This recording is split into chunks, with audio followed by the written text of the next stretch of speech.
Planning to have an uninterrupted electricity and water supply from solar energy in the Gambia and beyond?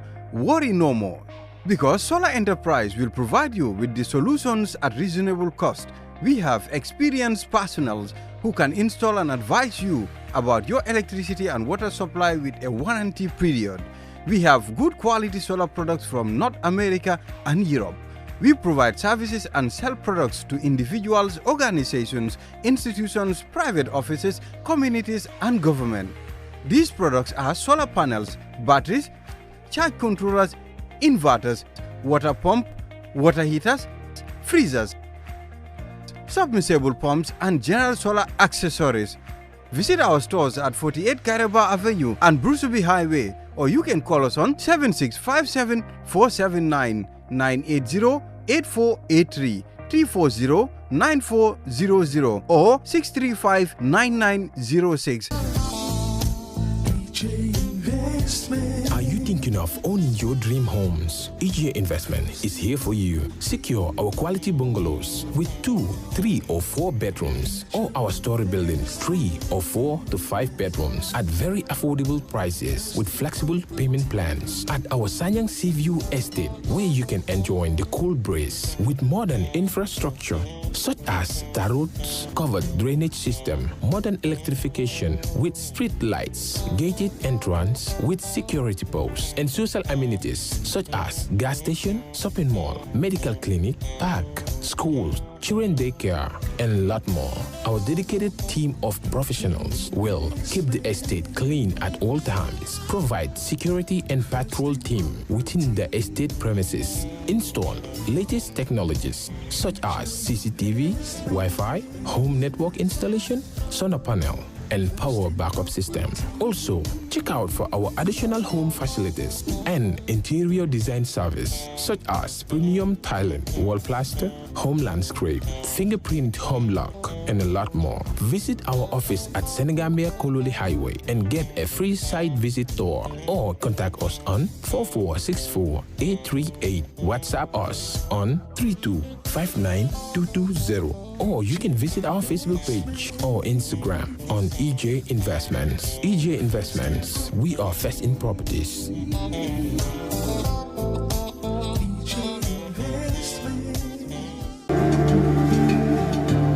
Islamic microfinance is becoming an increasingly popular mechanism for poverty alleviation, especially for developing countries around the world. This microfinance service adheres to the principles of Islam as a form of social responsibility. Yona Islamic Microfinance is the Islamic microfinance of choice in the Gambia, trustworthy and reliable. At Yona Islamic Microfinance, we provide savings products, current accounts, financing products in conformity with Islam. In addition, Yona Islamic Microfinance also offers local and international remittances, takaful fund, management of zakat, management of awqaf, trading and investment, and building of strategic partnerships to bring financial services to the doorstep of the poor with donor projects, madrasas, youth organizations, women groups, and farmer organizations. Make a choice with Yona Islamic Microfinance today. For more information on Yona Islamic Microfinance, call 377-2151 or 9832-151, or visit Yona head office at Tipa Garage, Bakote, or visit any Yona branch located countrywide near you.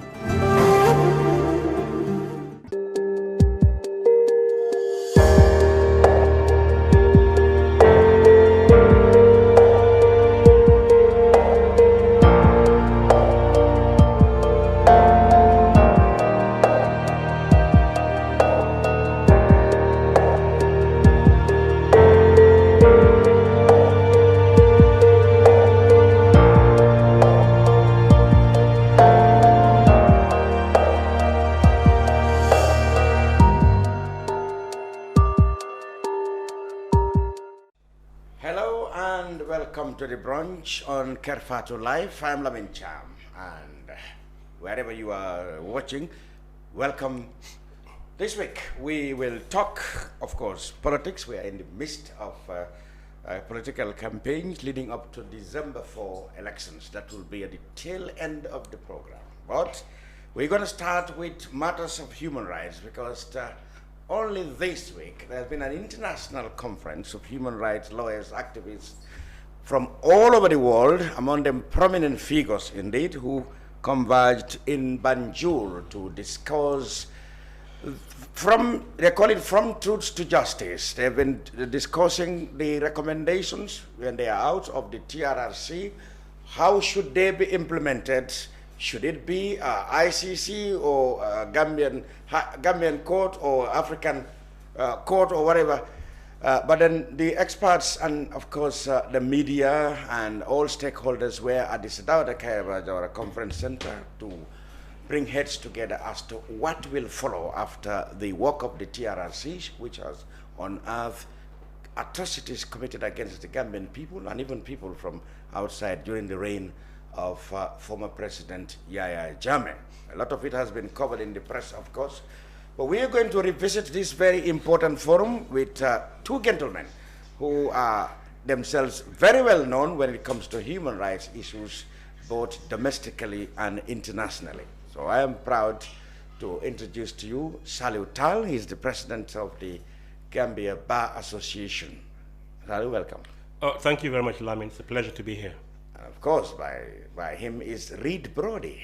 Reed Brody, of course, needs no introduction in the Gambia now and across the world. He has spent all his life working for human rights issues, fighting causes of victims of human rights violations. Prominently, he featured in the case against former President Hissène Habré of Chad, now dead, but his campaign and those of others have succeeded in Habré finding a day in court one day. Well, now Reed and other collaborators are busy trying to do how justice can be achieved in the case of former President Yahya Jammeh. Reed, welcome to the Gambia. Thank you very much. I'm very happy to be here. I guess now you are very familiar with Gambian, so Jerejef, nanga def? Magnifique. And you must have learned some one of two in Senegal, where you were frequently going there during the Habré cases. Yeah, if I would have known, I would have spent 18 years working on a case in Senegal and then follow it up working on a case in Gambia. I would have learned well off. So let's go back to the basis. Sal, what was this function about?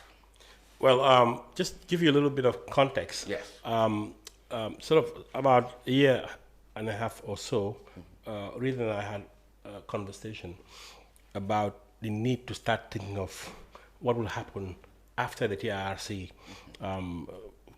complete their work and submit the report. So we started discussing and planning on the need to start the conversation of what next post TRRC report. Through that conversation, that's the Bar Association, to myself, Reed, who was with Human Rights Watch, and now with the International Commission of Jurists. We convened a multi-stakeholder meeting, two meetings, I believe it was in 2020. In this meeting, we had a meeting with the victims. I also had an expert meeting. And this meeting, we looked at the different possibilities of what kind of court, in the event those who are found to bear the greatest responsibility for these atrocities, how would you hold them accountable? Obviously, we believe that they should be tried. And how do you try them? What kind of court do you try them? So we looked at the different options. The hybrid model, on what type of hybrid model, and so on and so forth. And after that, we had an option paper which we presented to the Minister of Justice, and then we also planned to have another meeting after the report. This meeting was supposed to have been held after the report is out, but the report, as you know, has been dragging, and we really couldn't wait. So we still thought it's important to convene another meeting, aptly titled From Truth to Justice.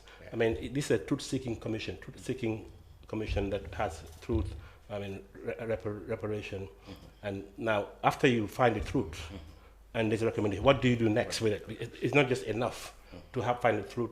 If you don't have justice, you cannot have reconciliation, as far as we're concerned. So how do you achieve the objectives of the TRRC?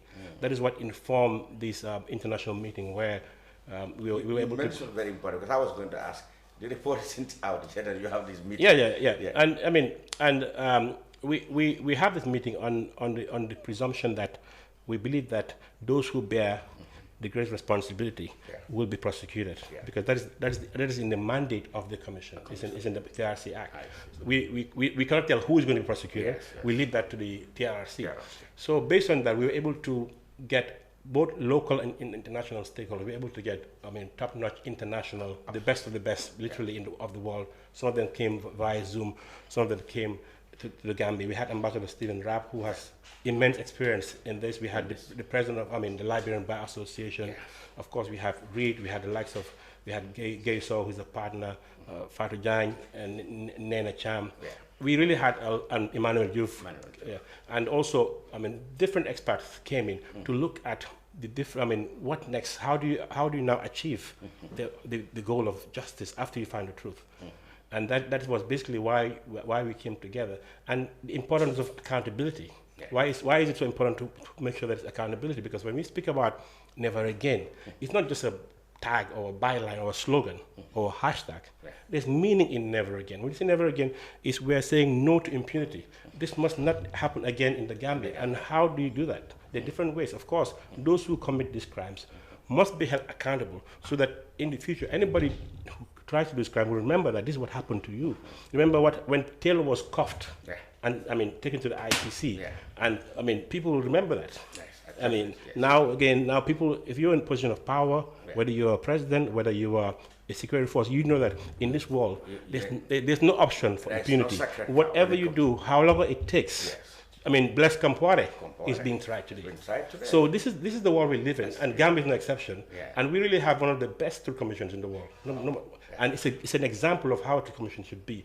And we hope that it will now be allowed to go to its logical conclusion, which is to ensure that those who bear the greatest responsibilities are brought to book and held accountable, and hopefully in the Gambia. Good.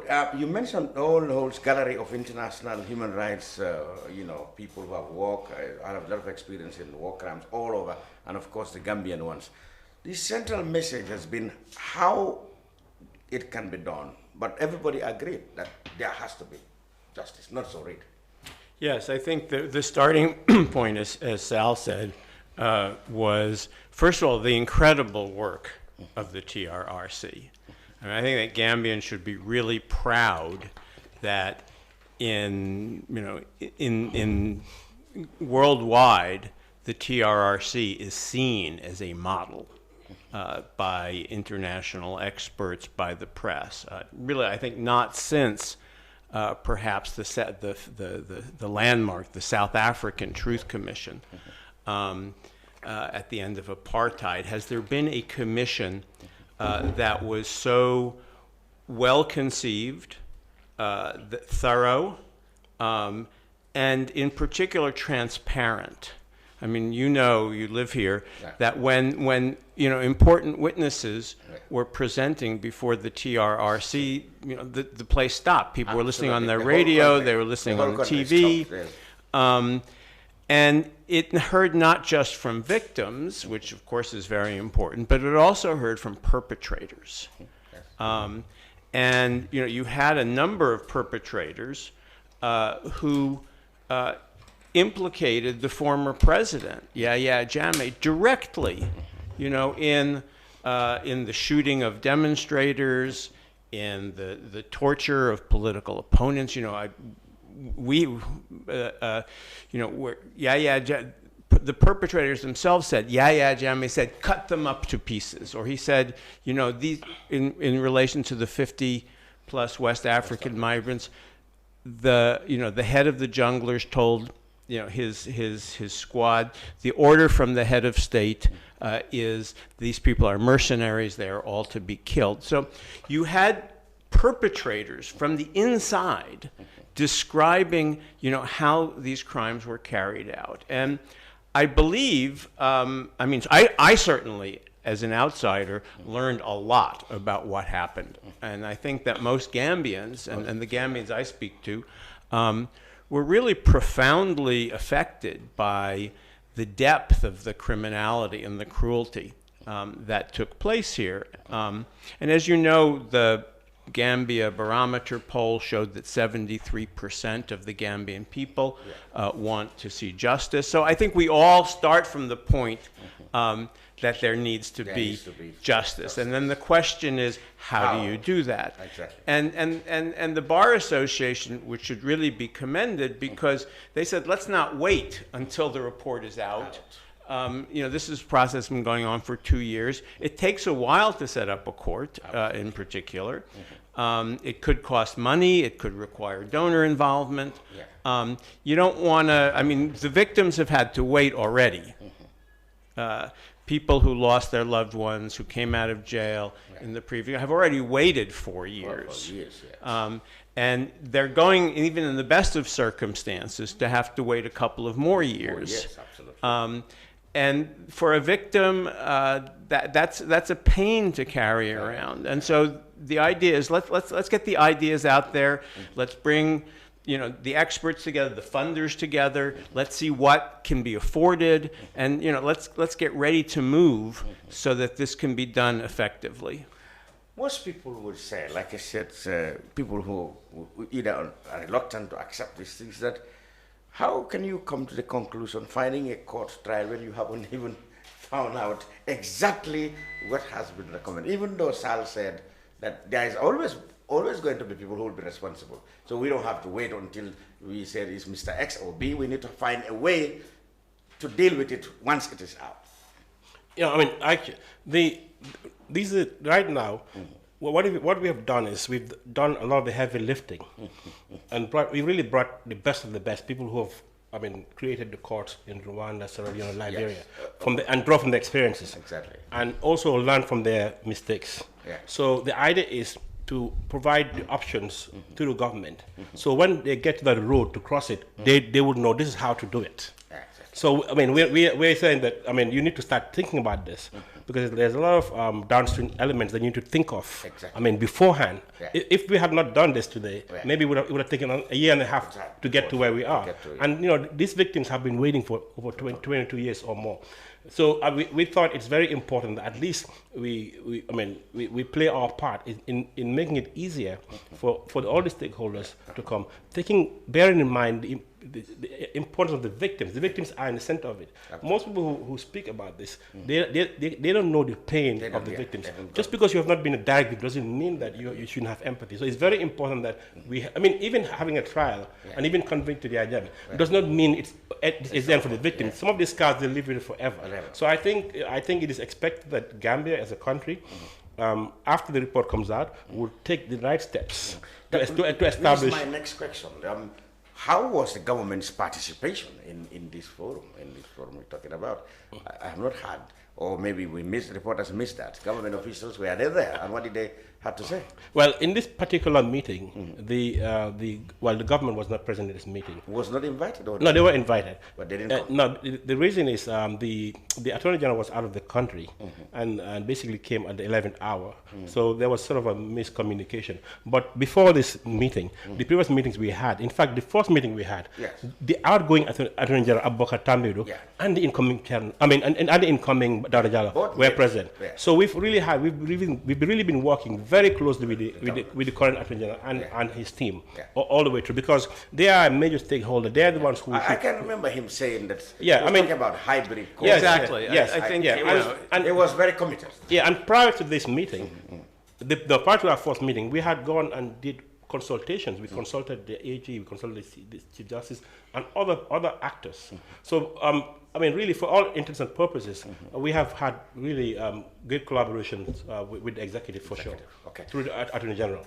No, so now, what formula was popular or famous within the participants at the Congress and the experts who come? A hybrid court? Because I've seen experts say it should be as Gambian as possible.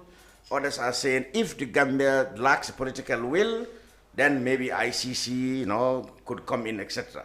Which formula was much popular, or do you think, in your experience, both of you, which way do you think should go? Should we go to the ICC, or should it be a court in Africa, the hybrid court you talk about, etc., etc., the likes of the Habre and perhaps now the Campo area case? What was very much stronger in the minds of I think the overwhelming consensus is that it should be hybrid. Hybrid with a very strong Gambian element. Yes. A hybrid that is based within the Gambian court system, but cloaked with international jurisdiction. Because our laws, as it stands, as you know, we still have those laws, the 1997 Constitution, and we have the same criminal code. So those laws were not designed they're not designed, not suitable. Wow. For example, under our laws, you can't have retroactivity. So for that reason, you have to have some kind. You have to have international law to apply. And for that to happen, you have to have a hybrid court.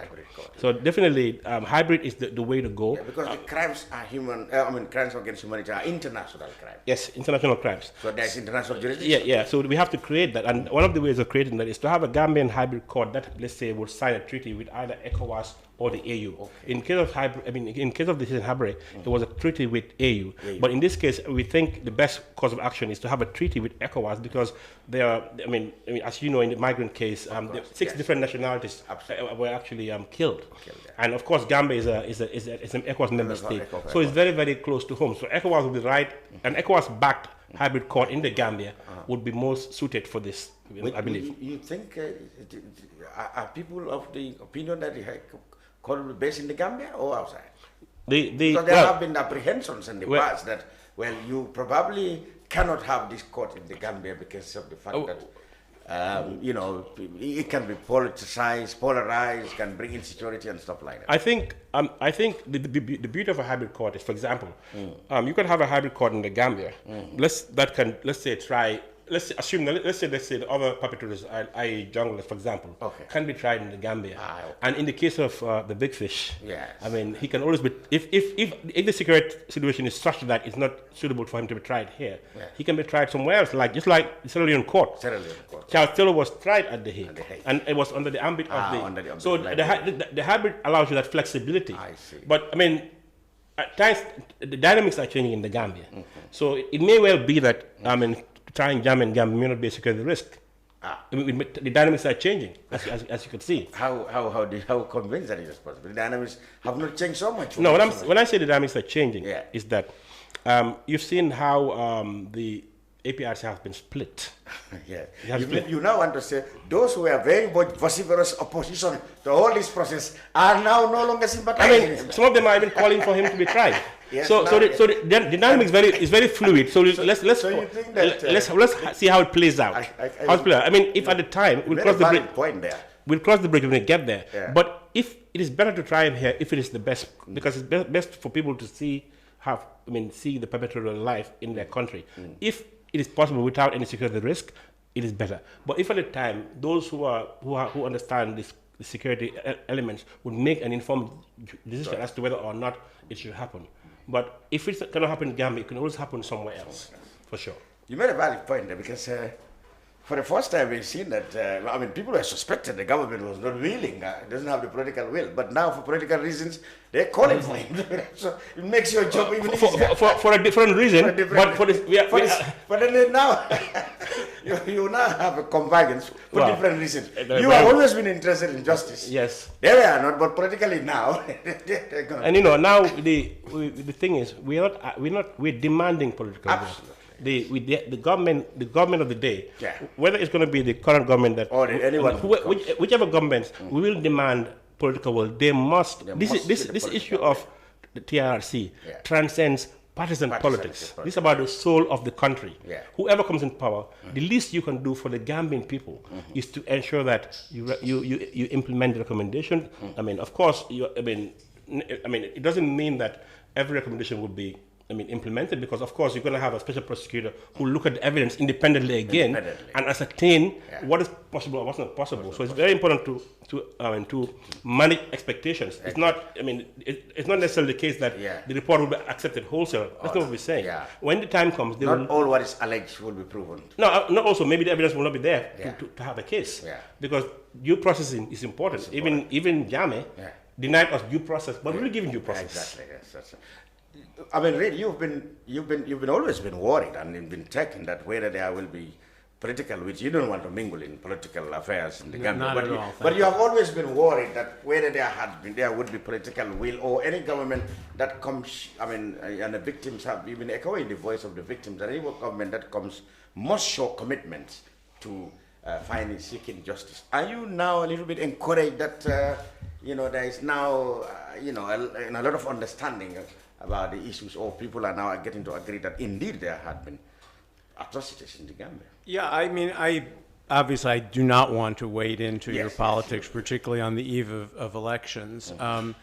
But it does seem to me that there's an overall understanding here of the crimes that were committed and how important it will be for Gambia to have justice in order to move on. That, you know, people who committed you know, how do you create the rule of law? How do you arrest somebody for stealing a chicken if you know, if the person who you know, who tortured you, who murdered your children, is not prosecuted?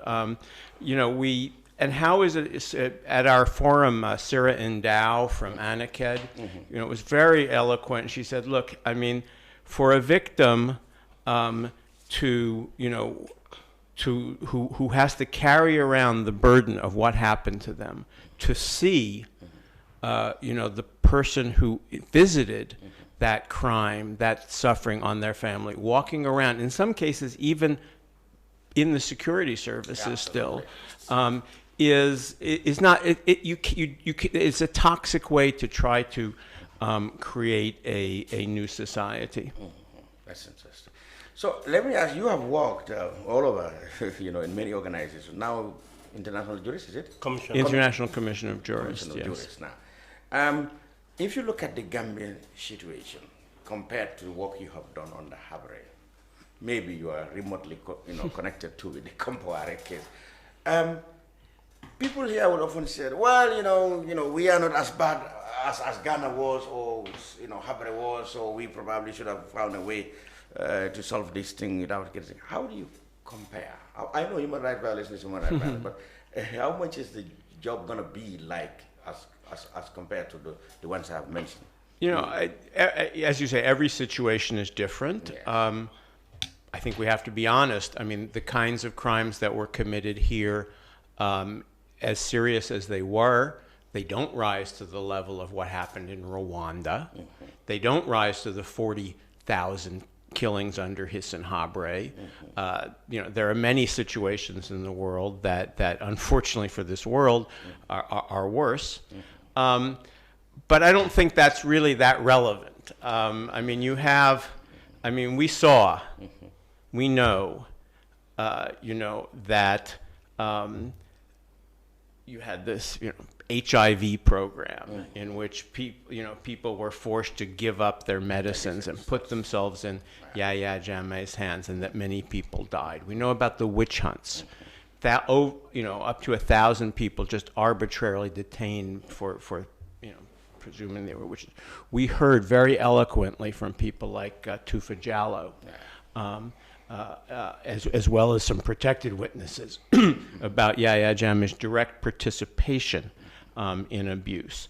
We know that the shooting of demonstrators, we heard that the orders came from Yahya Jammeh. We know that the order to kill 59 migrants, was alleged to have come from Yahya Jammeh. So I don't think we can say, okay, this isn't as bad as what happened in Rwanda. And I think Gambia can be, as I said, can be very proud to be ahead of the game here. It took 20 years, 25 years really, to bring Hissan Habre to justice. Yeah. It took, and I think, okay. Kampala is equally the same. And Kampala is, many years. And here you have, I think the Truth Commission has laid out the case. Obviously, as my learned brother says,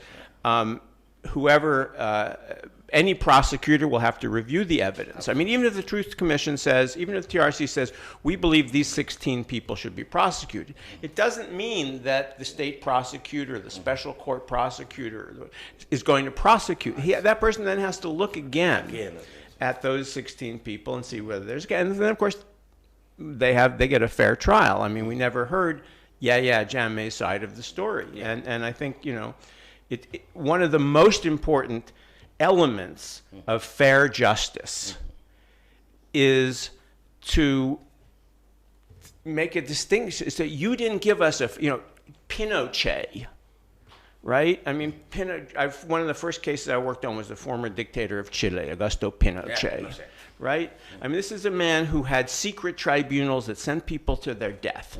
And then he gets to England, he's arrested in England, and he had every appeal. He actually had the first decision overturned. He got every measure of British rule of law. And that's what it's about. It's about saying in the new Gambia, you get a fair trial. In the new Gambia, we're not going to do what you did. And so I think the Gambia is way ahead of the game. The TRRC has been a model, and I hope that the court that is set up, and maybe we could talk about some of the particularities of the court, potentially, but maybe that will be a model too. Sal, how far? I know, of course, the delay in the release of the report, one could say, have contributed in delaying most of it. But how far are we from really seeing court in existence, in the establishment of the court? Given all the legal rigmaroles that takes place before it gets into, how far are we from any kind of court in these cases? I mean, I think it will take a couple of years to see a court. A couple of years? Yeah. I see. So I mean, that's why it's important to manage expectations. I mean, the report, I believe, would come out very, very soon. And then obviously the head of state would have up to 6 months to issue a white paper. Yes. And the court, if any process would really have to begin after a white paper. So of course we would like to encourage the Minister of Justice to start concurrently thinking of a court whilst they're writing the white paper. Yes. I mean, and it takes a long time and a lot of money to set up the court. But the good thing is we are in this process that we engage. It's a multi-stakeholder approach where we actually been bringing the potential funders on the table. From day one. Those who we think would fund this court, and they're really good friends of Gambia who are really committed to justice and accountability. So we actually brought them on board so they can see where we're going as a country, and I believe that funding would not be an issue. What is more important is how willing is the government of the day, ready to really hold those accountable. But as I said, it will take a while. But even if it takes a while, it is better late than never. But it will happen. It will happen. For sure. All right. Now, well, of course, a lot of people highlighted what had happened in the Gambia and the call for justice. We're going cross over to Adam Ajeng, who is at the moment advisor to the special prosecutor at the ICC, and he had worked as Undersecretary of the United Nations and many other areas dealing with human rights in Rwanda and other places. He had this message, for the participants and for the Gambia when he addressed the conference via video link, of course. Let's take a listen and come back to continue this discussion. And international friends, it gave me a great pleasure to address this conference on the implementation of the recommendation of the Truth, Reconciliation and Reparation Commission. Gambia's TRRC has been a model in the field of transitional justice. Over 2 years of publicly televised sessions, the TRRC heard from 392 witnesses, including victims and perpetrators. The witnesses tied the former president and his accomplices to the killing and torture of political opponents, the murder of over 50 West African migrants, and abusive witch hunts. Witnesses testified that the former president raped and sexually assaulted women brought to him and personally ran a shame treatment program that forced HIV-positive Gambians to give up their medicines. One of the TRRC tasks is the identification and recommendation for prosecution of persons who bear the greatest responsibility for human rights violation and abuses. At the end of the TRRC hearings, the lead counsel concluded that justice must happen for these crimes. The prosecutor of the International Criminal Court, Mr. Karim Khan, whom I serve as special advisor, publicly stated that he agreed with the conclusion of the lead counsel. The legal responsibility for prosecuting these crimes rests in the first instance with the government of the Gambia. We hope and we expect that the Gambia will be able effectively to prosecute these crimes, either alone or with the support of regional or international partners.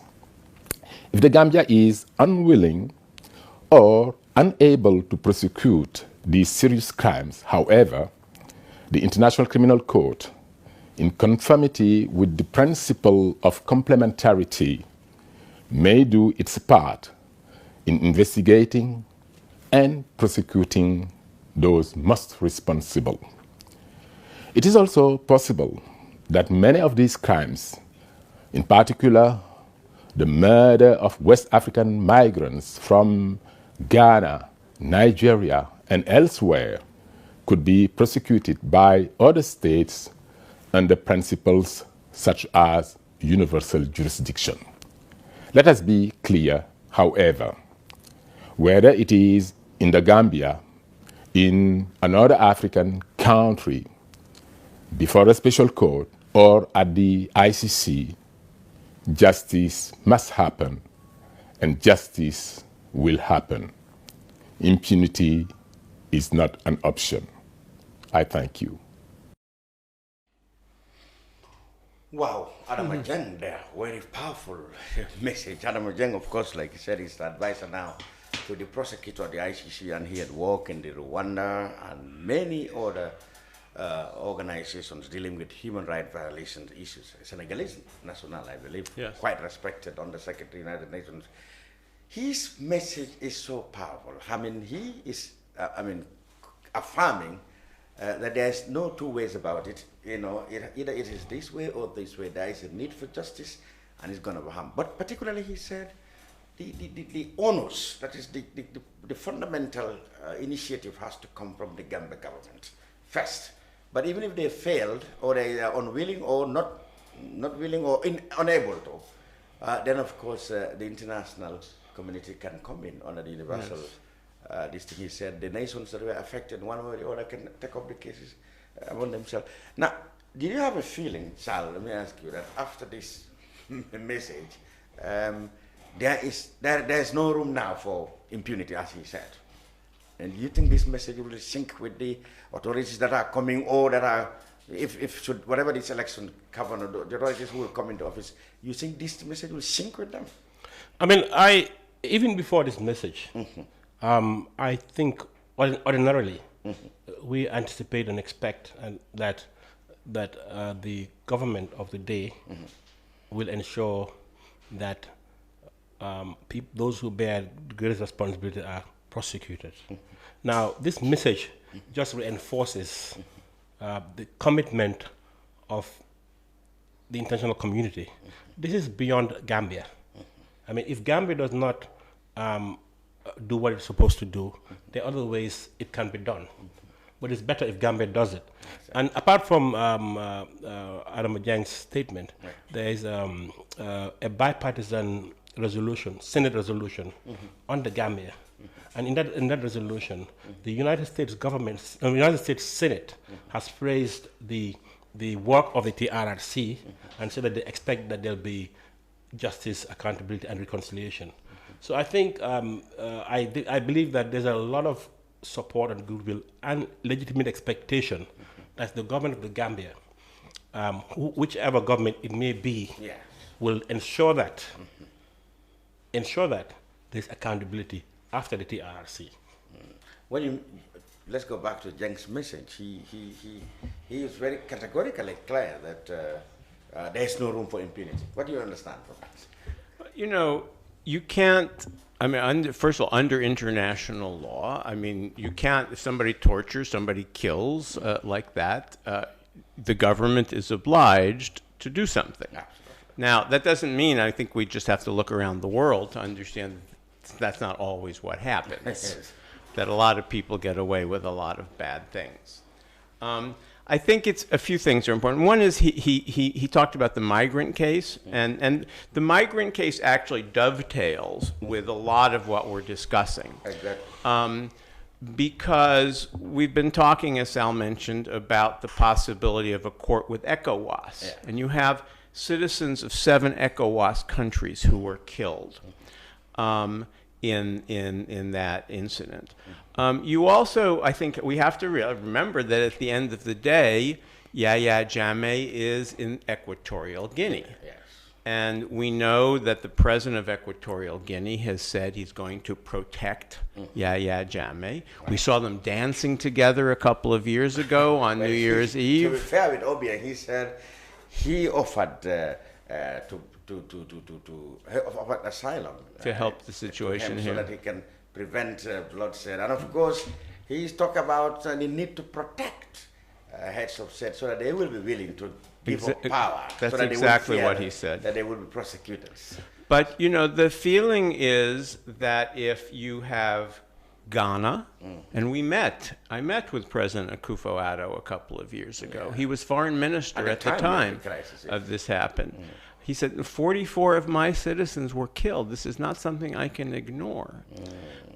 There were 9 Nigerians who were killed. There were 3 Senegalese who were killed, plus many other Senegalese in other incidents. So the feeling politically is that Gambia would not be alone in requesting. And that the president of Equatorial Guinea, if he hears a message that comes from the entire region, that comes from Ghana, that comes from Nigeria, that comes from Senegal, that comes from Gambia, for whatever, you know, I mean, I'm not a particular fan of the president of Equatorial Guinea. I think he would imagine that to be the case. But as a good African, as an African leader, I think that if you had 10 African leaders from the sub-region or more requesting that an ECOWAS hybrid court with Gambia wants to seek justice for all these citizens, I think it would be very hard for him to ignore that. You have made a name for yourself as, quote unquote, head dictator hunter around. But then your critics said, you don't go out for dictators in other parts of the world. They won't come up with this. I don't know how would I call it description. I know you find it completely nonsensical. But why do you target Africans, heads of states? You mentioned Chile when there was Pinochet, of course. That was, and then people often said people like Tony Blair, George Bush, all committed, crimes against humanity. But either the ICC or people like you who made a name for pursuing human rights perpetrators around did not even talk about that. Well, I'm glad you asked the question. Did you make any sense of that? Well, I'm glad you asked the question because I have written 4 reports when I was at Human Rights Watch. I even wrote a book in French called Faut-il juger George Bush? Should George Bush be prosecuted? You did that? Yes. I have been to Guantanamo. I wrote 4 Human Rights Watch reports. The last one was called Getting Away with Torture.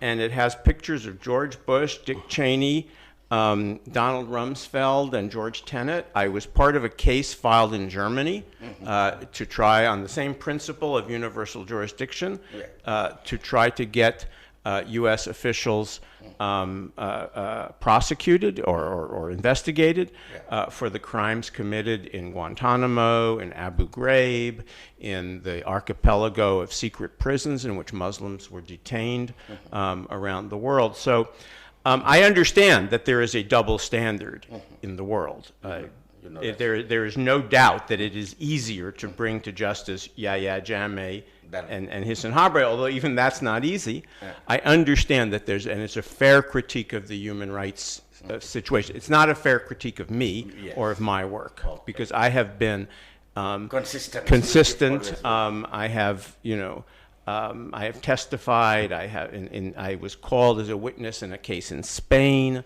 against U.S. officials for Guantanamo, I think the criticism is fair. I mean, you cannot just look at and Hisn Habre, even though he was an African dictator, he was supported by until Yahya Jammeh. All of my other cases involved people who were supported, particularly by the Ronald Reagan administration.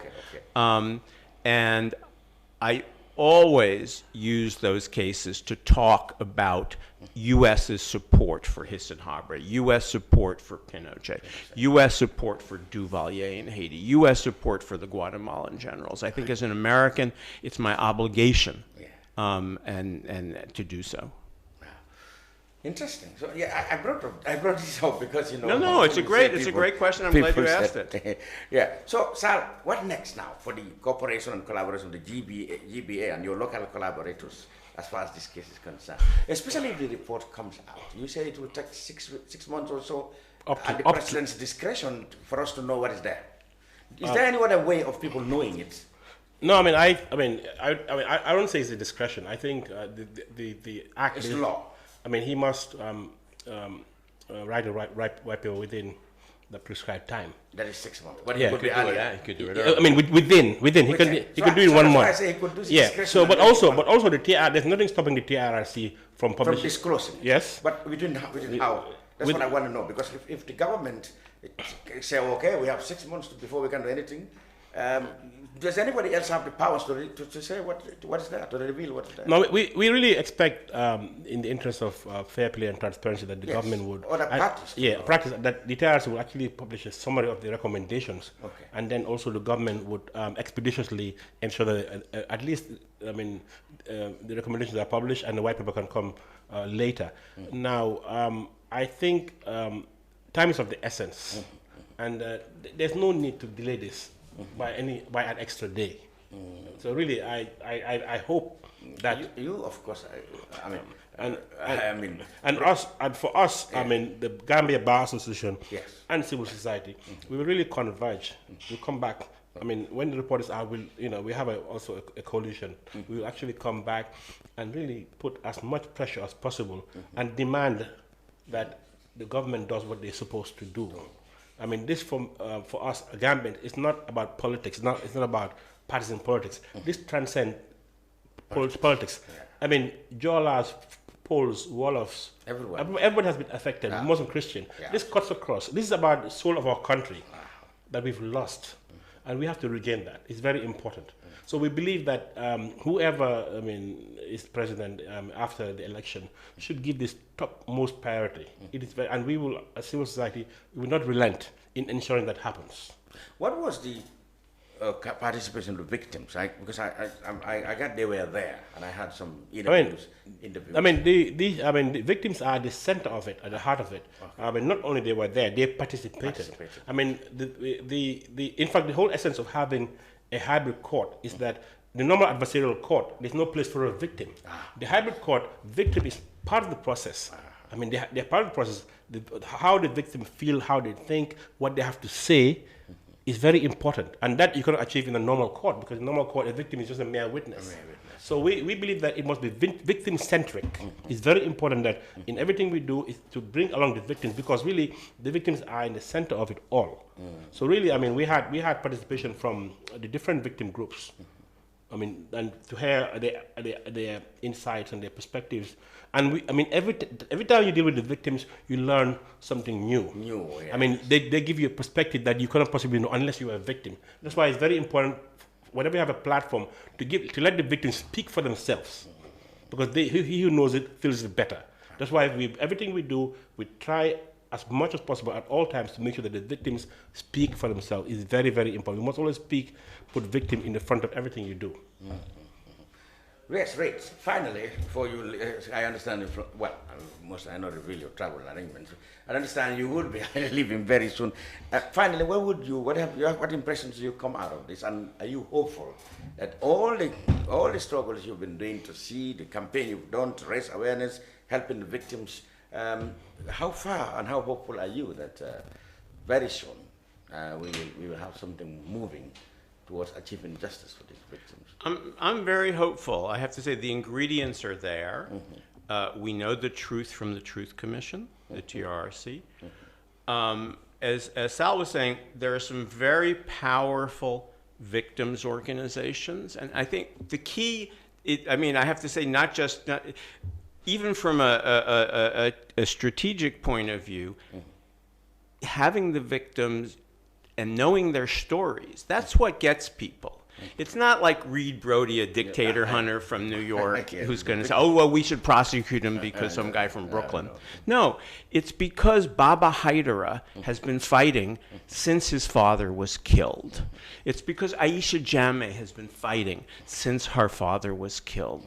It's because the people in the wheelchair, and the people who were killed, mowed down, because you see them, you know their stories, you empathize with them. It's easy to say, I'll read Brody, but how can you tell somebody whose father was killed that he doesn't deserve justice? And so I think an amazing thing here is how well these stories are known. When Tufa Jallow came here, she's like a household name here. And the evidence that she provided and the way it was collaborated by other people leaves very little doubt. Corroborated in some other way much recently. Yes. So I think you have the ingredients here. You have a public opinion that's in favor of justice. You have the crimes have been laid out. You have victims who are organized. And let me say, victims never give up. They never retire. They never say, I'm too tired. Your father was killed. You fight for the rest of your life. And so I think all the ingredients are there to be optimistic. Sal, yes, finally.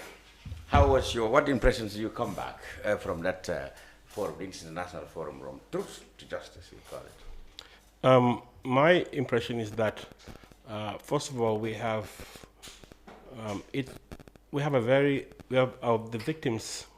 victims are very resilient and determined. Okay. And when they tell their story, it really gives us a lot of courage to keep on pushing for justice. Yeah. And I think also, I'm also pleased that we have people like Reed, people like Ambassador Stephen Rapp, and the Liberian bar president came from, and these are people who, and he came and told us what happened in Liberia. He said, in Liberia we had a truth commission, we had a recommendation, and nothing was done. Nothing was done. And yes. Don't make the mistake we made. That's an area you might, yes. Yeah, he told us nothing was done. Don't make and a mistake like ours. Some of the people who were named in that report are in government, some of them are in ECOWAS Parliament. Yes. And so for us, we want to learn from the other two commissions, and we are very determined as a people. Remember, in 2016, we are determined as a people, and we are able to remove a dictatorship. Yeah, exactly. Today, there's signs of dictatorship as we speak today. Today, Nene Frida Gomez is from 5:30 p.m. to date is held and detained over a civil matter, despite a court. So when you say never again, it expands. You see, for me, it's about the rule of law. There's a right to redress. The state has a duty to protect its citizens, not to maim them. And we talk about never again, never again. Just because you're wearing a uniform, just because you have authority, doesn't mean you can use the authority any way you want. And that's what we're fighting for. We're fighting for our children. And we, as a people, we must say that whoever is president, you cannot do this. And if you do, there will be consequences. And that message we wanted to go to all the places. It's because we talk about New Gambia. There's nothing new about this Gambia. There's nothing new about it. We have a long way to go. And never again is a starting point. We must agree that some things cannot exist in a democracy. We must, and impunity is one of those things. Well, for TRRC, we were expecting that it's going to be big, hot political potato in the hands of the politicians. But not much have been said about it by the politicians in the rallies. At least in the rallies we get, President Barrow was asked at the nomination day, he said, well, they're expecting it very soon. And when it comes, they're going to sit as a government, not just his decision, but government decision to see what will happen. But I haven't had much of the politicians pushing it, to their agendas. Did you observe that? You know, I don't like being dragged in politics.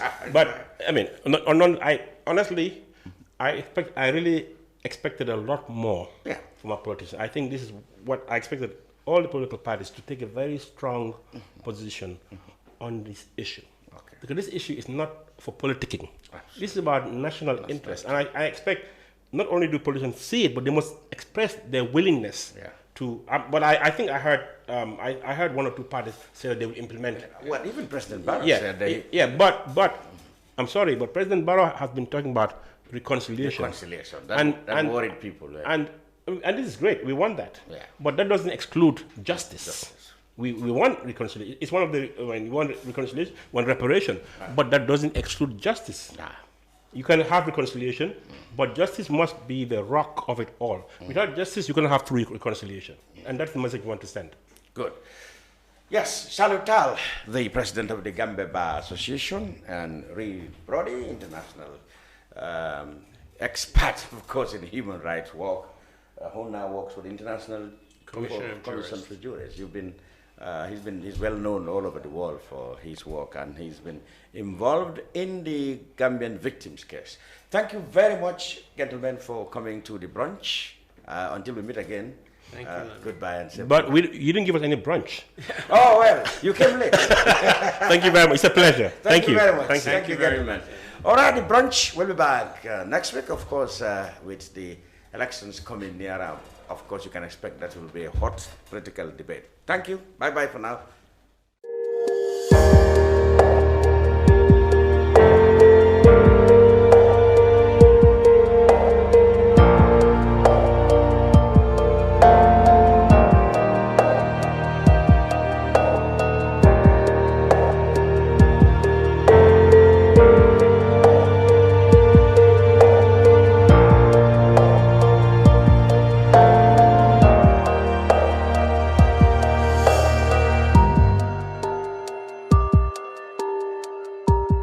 Gamcell data, now even better. Enjoy 20% extra data on all Gamcell data bundles. Buy 20 megabytes and get extra 4 megabytes. Buy 50 megabytes and get extra 10 megabytes. Buy 100 megabytes and get extra 20 megabytes. Any amount of Gamcell data bundle you buy, you will receive 20% extra data for free. Dial *302* data amount hash or go to your Yaiborom menu and choose your data bundle now. Gamcell data is fast, lasts longer and very reliable. Gamcell Yaiborom.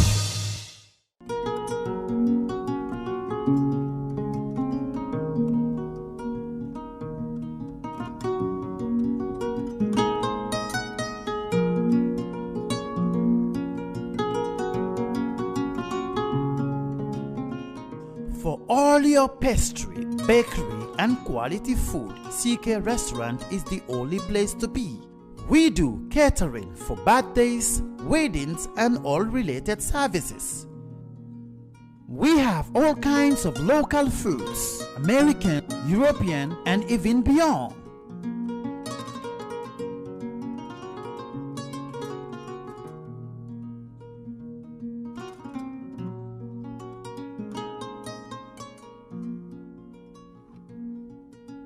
Come and have a taste of our local juice, ebe and other services.